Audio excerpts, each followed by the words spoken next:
രാജശേഖരൻ തമ്പിയുടെ സഹോദരി സുഭദ്രാമ തങ്കച്ചിയുടെ മകൻ രവീന്ദ്രൻ തമ്പിയാണ് എന്റെ അച്ഛന്റെ മേൽ കാർ കയറ്റിക്കൊന്നത്. പാവം, ഈ മനുഷ്യനെ അവർ ബലിയോടാക്കിയിരിക്കുകയാണ്. ഇവർ പത്രപ്രവർത്തകയാണ്. സംഭവങ്ങളെ മാറ്റിമറിക്കുവാനും വളച്ചൊടിക്കുവാനും ഇവർക്ക് കഴിയും. ഇവർ പറയുന്നത് മുഴുവൻ അസത്യമാണ്. അല്ല, സത്യമാണ്. നിങ്ങൾ ആരാണ്?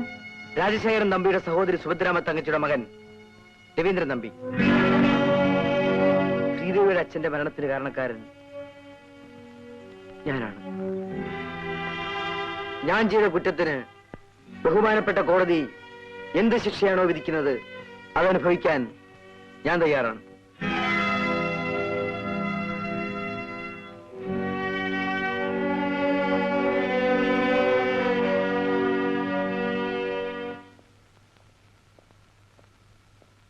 ലഞ്ചിന് ശേഷം നമുക്ക് മറ്റേ കേസിനെ കുറിച്ച് സംസാരിക്കാം. വരും.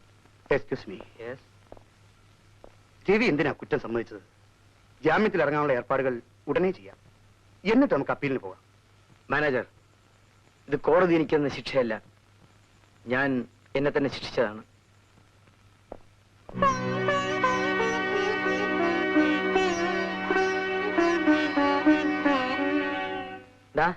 നീയാണ് എന്നെ കുഴപ്പത്തിൽ ചാടിച്ചത്. വെറുതെ വല്ല പിള്ളേരെയും പിടിച്ചോണ്ടിരുന്നാ മതിയായിരുന്നു. എന്റെ ഐഡിയക്ക് ഇപ്പോഴൊരു കുഴപ്പമില്ല. പെണ്ണുങ്ങളെ പിടിച്ച് ദുബായിലേക്ക് കയറ്റി അയച്ചാൽ കൈ നിറയെ കാശാ. ഞാൻ പെണ്ണിനെ പിടിച്ചോണ്ട് വന്നല്ലോടെ, എന്നിട്ട് എവിടെ കൈ നിറയെ കാശ്? എന്നെ കൊണ്ടൊന്ന് പറയിപ്പിക്കരുത്. നീ പിടിച്ചോണ്ട് വന്ന ഒരു പ്രാന്തിയെ അവിടെ നിന്ന് ഒച്ച വെച്ച് ബഹളം കൂട്ടി പോലീസ് വന്ന് നമ്മളെ പിടിച്ച് നമ്മൾ ഇതിനകത്തുമായി. വളരെ സൗകര്യം. ഏതായാലും പുറത്തു കിടന്ന് ഒരു ചായക്കും ബീഡിക്കും തെണ്ടുന്നതിനേക്കാൾ നല്ലതായത് ഇവിടെ ആവുമ്പോ 3 നേരം മൃഷ്ടാന്ന ഭോജനമെങ്കിലും കിട്ടുമല്ലോ. അതൊരു സൗകര്യമാ. ഇനി യുവന്മാരെ ഇവിടുന്ന് പറഞ്ഞു വിടാതിരിക്കാൻ നമ്മൾ നോക്കിയാൽ മതി. വാസു, നിന്നെ എന്തിനാ സർക്കാർ ഇങ്ങനെ വെറുതെ ചോറ് തന്ന് ഇവിടെ തീറ്റി പോറ്റുന്നത്? അതേ, ഞാനിങ്ങനെ പുറത്തു കടന്ന് ചുറ്റി പിടിച്ചുപറിയും മോഷണവും ഒക്കെ നടത്തി ചീത്തയാവണ്ടെന്ന് കരുതിയിട്ടാ. ആഹാ, ശരിപ്പോ. കൊച്ചു പയ്യൻ, മുടി വളരുന്നതേ ഉള്ളൂ, നല്ലവനാ.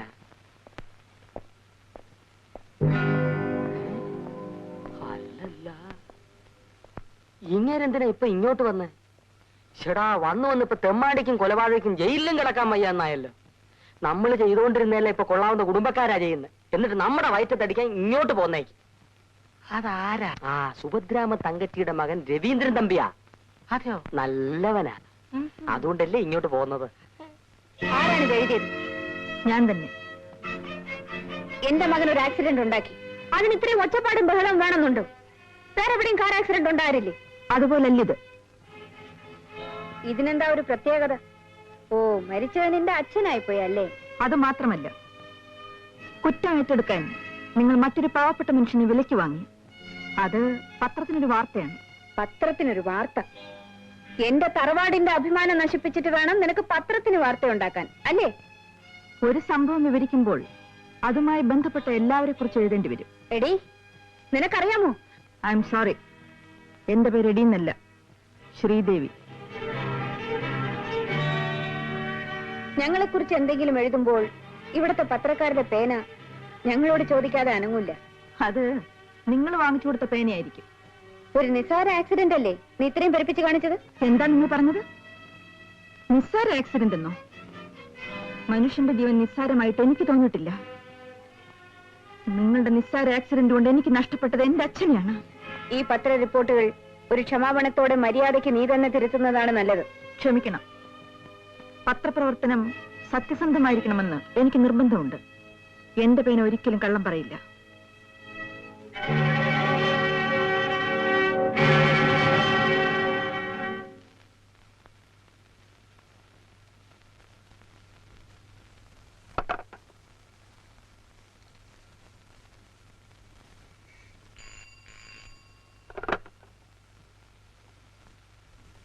ഹലോ മിസ്റ്റർ രാജേന്ദ്രൻ, ഇത് സുഭദ്രാമ തങ്കച്ചിയാണ് സംസാരിക്കുന്നത്. ഹലോ, നമസ്കാരം. സാരമില്ല, ഇരുന്നുകൊണ്ട് സംസാരിക്കൂ. ഓ, എന്താ വിശേഷം? ഞാൻ അങ്ങോട്ട് വരണമെങ്കിൽ അങ്ങോട്ട് വന്നേക്കാം. വേണ്ട വേണ്ട, അവിടെ ശ്രീദേവി എന്നൊരു പെണ്ണില്ലേ? ആ നിങ്ങളുടെ പത്രത്തിന്റെ ഒരു റിപ്പോർട്ടർ. അതെ, ശ്രീദേവി നല്ല കുട്ടിയാ, വിട്ടുപിടിക്ക് എന്ന് നിങ്ങൾ മാത്രം പറഞ്ഞാ പോരാലോ, ഞാനും കൂടെ തീരുമാനിക്കണ്ടേ? അതെ, നിങ്ങൾ തന്നെ തീരുമാനിക്കണ്ട. ഇന്നത്തെ പത്രത്തിൽ ഞങ്ങളെ കുറിച്ച് ഒരു വാർത്തയുണ്ടല്ലോ. അയ്യോ, അത് ഞാനിവിടെ ഇല്ലായിരുന്നപ്പോ ശ്രീദേവി അറിയാതെ ചേർത്ത് പോയതാ, ക്ഷമിക്കണം. അങ്ങനെ ഞങ്ങളെ കുറിച്ച് എഴുതുന്നവരെ നിങ്ങളുടെ പത്രത്തിൽ ജോലിക്ക് വെക്കാമോ? പാടില്ല, ക്ഷമിക്കണം. ഞാൻ ഇന്ന് തന്നെ ശ്രീദേവിയെ ജോലിയിൽ നിന്ന് പിരിച്ചു വിട്ടോളാം.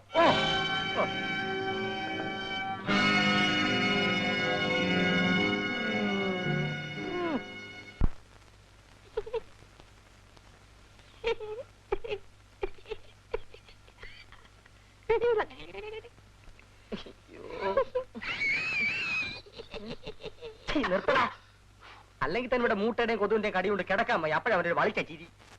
അളിയാ, ഞാനൊരു പെണ്ണിനെ സ്വപ്നം കണ്ടു. പെണ്ണിനെ സ്വപ്നം കാണാൻ പറ്റിയ സ്ഥലത്ത് നമ്മൾ അകപ്പെട്ടിരിക്കുന്നത്. കിടന്നുറങ്ങടാ.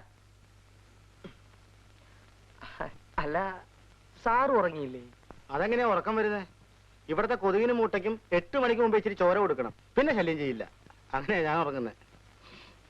അല്ല, സാറൊന്നും കഴിച്ചുമില്ലല്ലോ. ഞാൻ കഴിച്ചു. നിന്നോടല്ലേ, രവി സാറിനോടാ. സാറേ, ഇത് ജയില. ഏതോ ഒരു പെണ്ണ് കാരണം സുഭദ്രാമ തങ്കച്ചിയുടെ മോൻ ഇവിടെ വരേണ്ട സ്ഥിതി വന്നു. സാറ് കിടന്ന് ഉറങ്ങ്.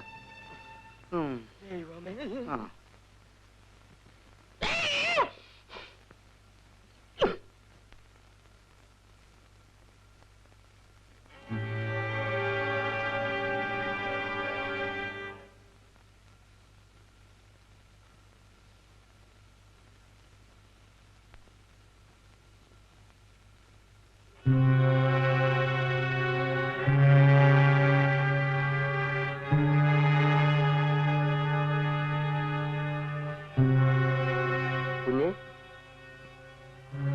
കുഞ്ഞെ,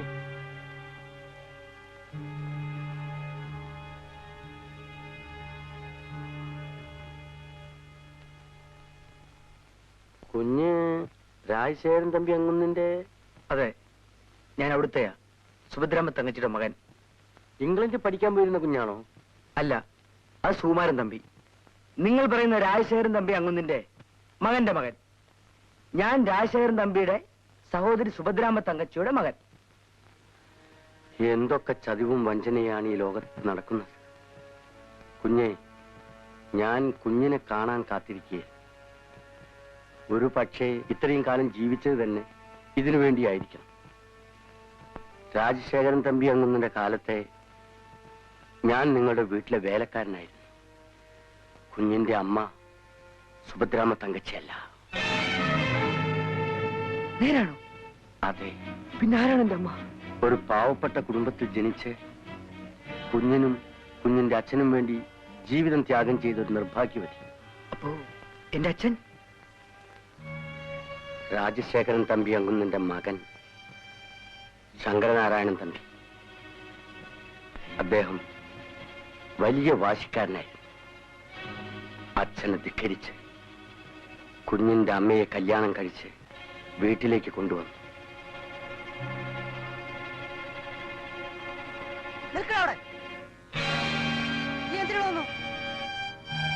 അച്ഛനെ കാണാൻ.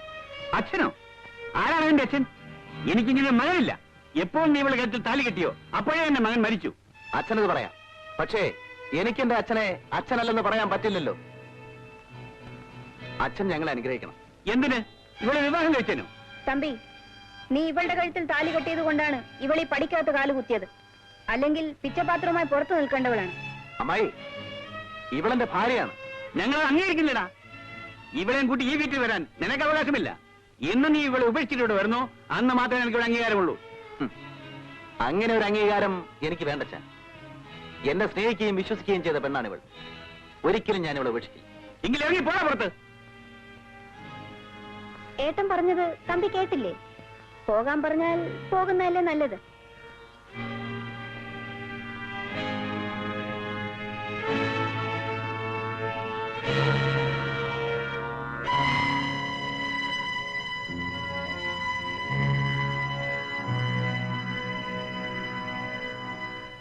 ഈ സുഭദ്രാമ തങ്കച്ചി ഭയങ്കരിയാണ് കുഞ്ഞെ. അതുകൊണ്ടാണ് ചെറുപ്പത്തിലെ ഭർത്താവ് മരിച്ച് വിധവയായത്. കുഞ്ഞിന്റെ അച്ഛനും അമ്മയും വലിയ സ്നേഹത്തിലായിരുന്നു. ജീവിക്കാൻ ബുദ്ധിമുട്ടുണ്ടായിരുന്നുവെങ്കിലും സുഖവും ദുഃഖവും അവരൊരുമിച്ച് പങ്കിട്ടു. കുഞ്ഞ് ജനിച്ചപ്പോൾ അവർക്ക് എന്ത് സന്തോഷമായിരുന്നെന്നോ.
സുഭദ്രാമ തങ്കച്ചിയുടെ നിർബന്ധം കൊണ്ട് ഒരു ദിവസം കുഞ്ഞിന്റെ മുത്തച്ഛൻ ഫാക്ടറി ലോക്കൌട്ട് ചെയ്തു.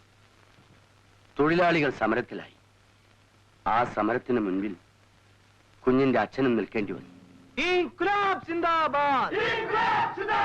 ലോക്കൌട്ട് പിൻവലിക്കുക! ലോക്കൌട്ട് പിൻവലിക്കുക!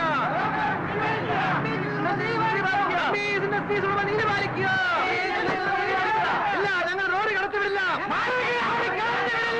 നിങ്ങൾ ബഹളമുണ്ടാക്കാതെ പിരിഞ്ഞു പോകണം. പോകാൻ സാധ്യമല്ല.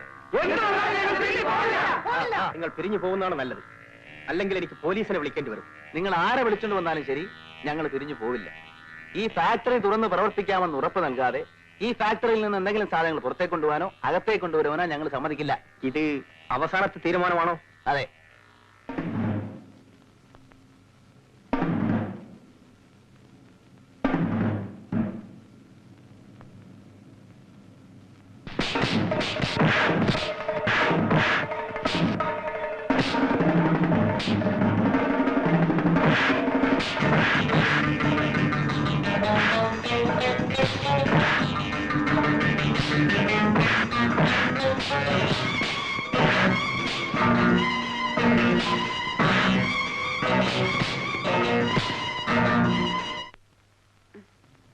എന്താ ഫാക്ടറി പടിക്കൽ വലിയ ബഹളം. മുന്നിൽ നമ്മളെ കൊച്ചങ്ങന്നാണ്. ലോറി പുറത്തേക്ക് വിടാത്തതുകൊണ്ട് തൊഴിലാളികൾ തമ്മിൽ അടി നടക്കുന്നു. എന്ത് ചെയ്യണമെന്ന് വല്യങ്ങനോട് ചോദിക്കാൻ മാനേജർ പറഞ്ഞയച്ചു. ഞാൻ ചേട്ടനോട് ചോദിച്ചിട്ട് വരാം.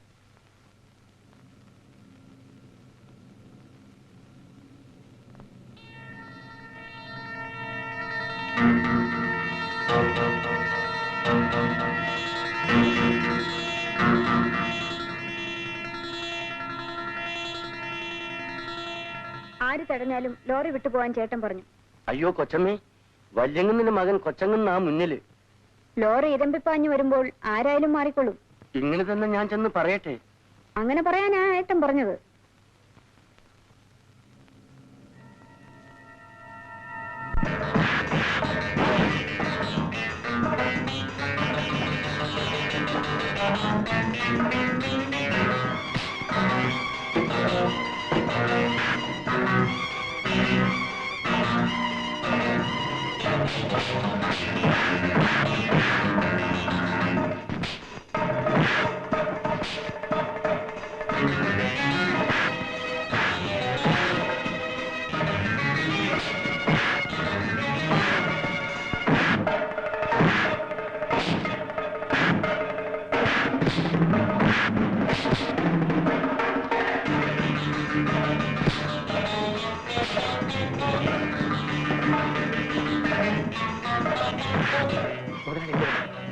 ആര് തടഞ്ഞാലും ജോലി വിട്ട് പോയിക്കോളാണ് മുതലാളി പറഞ്ഞേച്ചത്.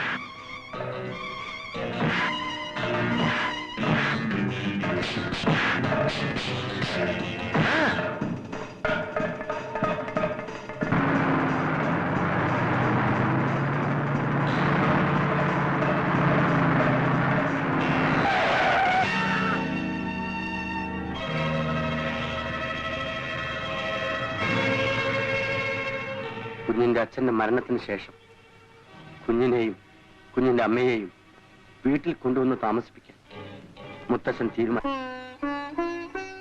ഏതായാലും എനിക്കവൻ കിട്ടും. അത് താങ്ങാൻ എനിക്ക് കഴിയുന്നില്ല. എനിക്ക് അവന്റെ കുഞ്ഞിനെ ഒന്ന് കണ്ടാൽ കൊള്ളാമെന്നുണ്ട്. അവന്റെ ഭാര്യ ശാരദ പാവമാണ് സുന്ദരി. അന്ന് ഞാൻ അവളെ ഇവിടെ നിറക്കി വിട്ടു. ഇനി അവൾക്ക് ആരാണുള്ളത്? ഞാനും ഭർത്താവും മരിച്ച് ഒരു കുഞ്ഞുമായി ഇവിടെ കഴിയുന്നുണ്ടല്ലോ. ഈ അനുകമ്പ ഏട്ടന് എന്നോട് തോന്നുന്നില്ലല്ലോ. ഇവൻ എന്റെ അനന്തരവനാണ്. അവൻ എന്റെ മകന്റെ മകനാണ്.